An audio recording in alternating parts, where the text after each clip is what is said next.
அகில இந்திய பொது மருத்துவ நுழைவுத் தேர்வை நடத்த உச்சநீதிமன்றம் உத்தரவிட்டுள்ளது.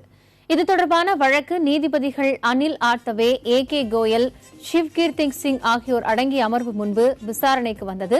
அப்போது பொது நுழைவுத் தேர்வினால் கிராமப்புற மாணவர்கள் பாதிக்கப்படுவார்கள் என்று தமிழக அரசு சார்பில் வாதிடப்பட்டது.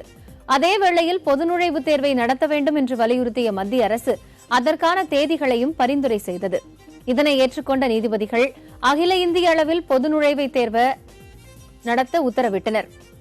மத்திய அரசின் பரிந்துரையின்படி முதற்கட்ட நுழைவுத் தேர்வு மே 1ஆம் தேதியும், 2ஆம் கட்ட நுழைவுத் தேர்வை ஜூலை 24ஆம் தேதியும் நடத்த நீதிபதிகள் உத்தரவிட்டனர். ஆகஸ்ட் 17ஆம் தேதி முடிவு வெளியிடவும், செப்டம்பர் 30ஆம் தேதிக்குள் கலந்தாய்வு, மாணவர் சேர்க்கை உள்ளிட்டவற்றை முடிக்க வேண்டும் என்றும் நீதிபதிகள் உத்தரவிட்டனர்.